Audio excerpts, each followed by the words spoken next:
നീലക്കണ്ണുള്ള ഈ പീലിപ്പെണ്ണോട് എൻ്റെ ഉള്ളിലുള്ള മൗനമൊന്ന് ചൊല്ലാമോ? ഹായ് നമ്മളൊരു ചലഞ്ച് ആയിട്ട് വന്നതാണ്. അക്സെപ്റ്റ് ചെയ്യാൻ ഓക്കെയാണോ? നമ്മുടെ ഒരു പേജ് ഉണ്ട് ഡീൽ ഹണ്ടേഴ്സ് UAE എന്ന് പറഞ്ഞിട്ട്. അത് നിങ്ങൾ ഫോളോ ചെയ്തിട്ടുണ്ടെങ്കിൽ നമ്മുടെ കയ്യിൽ വെറൈറ്റീസ് ഓഫ് റെസ്റ്റോറൻറ്റ്സിൻ്റെ ഫുഡ് വൗച്ചേഴ്സ് ഉണ്ട്. നിങ്ങൾക്ക് ഇതിലൊന്ന് ചൂസ് ചെയ്യാം. ഓക്കെ, ഒന്ന് നോക്കൂ. ഡീൽ ഹണ്ടേഴ്സ് UAE ആരെങ്കിലും ഫോളോ ചെയ്തിട്ടുണ്ടോ? കുഴപ്പമില്ല, ജസ്റ്റ് നോക്കിയാൽ മതി. ഇപ്പോൾ ഫോളോ ചെയ്തോ? ആ അതെ അതിപ്പോൾ ചെയ്തു. ഓക്കെ, അങ്ങനെയാണെങ്കിൽ നമ്മളൊരു ചലഞ്ച് തരാം. അതിൽ നിങ്ങൾ പാസ്സാവുകയാണെങ്കിൽ നിങ്ങൾക്ക് ഫുഡ് വൗച്ചർ കിട്ടും. കാറ്റ് എന്ന് വരുന്ന വേർഡ് വെച്ചിട്ട് ഒരു 3 പാട്ട് വേണം. ഫസ്റ്റ് സ്റ്റാൻസയിൽ കാറ്റ് വന്നാൽ മതി.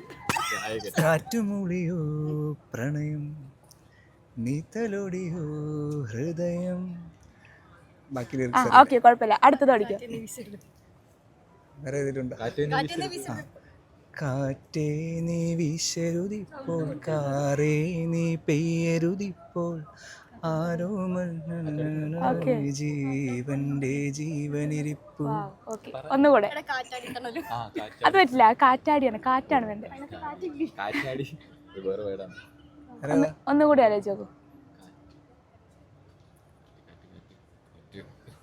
കാറ്റ്. പൂങ്കാറ്റാണെങ്കിൽ പറ്റും. ഓ, കാറ്റ് വന്നാൽ മതി. പൂങ്കാറ്റേ പോയി ചൊല്ലാമോ, തെക്കൻ പൂങ്കാറ്റേ പോയി ചൊല്ലാമോ, നീലക്കണ്ണുള്ള ഈ പീലിപ്പെണ്ണോട് എൻ്റെ ഉള്ളിലുള്ള മൗനമൊന്ന് ചൊല്ലാമോ നീ. ഓക്കെ, വാവ്, നൈസ് ആയിട്ടുണ്ട്. അപ്പോൾ നമുക്ക് ഇതിൽ നിന്ന് ഏത് ഫുഡ് വൗച്ചർ വേണമെങ്കിലും ചൂസ് ചെയ്യാം. വേണ്ടത് ചൂസ് ചെയ്യാം. വലിച്ചോ. ഓക്കെ, അപ്പോൾ അത് കറാമയിലുള്ള കഞ്ഞിക്കട എന്ന് പറയുന്ന റെസ്റ്റോറൻറ്റ് വരുന്നത് 25 ദിറത്തിന്. ഓക്കെ, അവിടെ കഞ്ഞി അൺലിമിറ്റഡ് ആണ്. സോ പോയി കഴിക്കുക. പിന്നെ നിങ്ങൾ ഈ ചലഞ്ചിൽ പാർട്ടിസിപ്പേറ്റ് ചെയ്തുകൊണ്ട് കറാമയിലൊരു എക്സ്മോങ്ക് എന്ന് പറഞ്ഞ ഒരു പ്രിൻറ്റിംഗ് കമ്പനി നൽകുന്ന 60 ദിറത്തിൻ്റെ ഒരു പ്രിൻറ്റിംഗ് വൗച്ചറും കൂടിയുണ്ട്. ഓക്കെ, അപ്പോൾ എല്ലാവരും ഫോളോ ചെയ്ത് വെച്ച് നമുക്ക് വേറെ എവിടെയെങ്കിലും വെച്ച് കാണാം. അപ്പോൾ നമുക്ക് 50 ദിറംസ് ക്ലെയിം ചെയ്യാം. Okay, thank you. അപ്പോൾ നിങ്ങൾ ഡീൽ ഹണ്ടേഴ്സ് UAE എന്ന പേജ് ഇപ്പം തന്നെ ഫോളോ ചെയ്ത് വെച്ച് അടുത്ത ഫുഡ് വൗച്ചർ നിങ്ങൾക്കുള്ളതായിരിക്കും. UAEയുടെ പല ഭാഗത്തും നിങ്ങൾക്ക് ഞങ്ങളെ കാണാവുന്നതാണ്. ബൈ.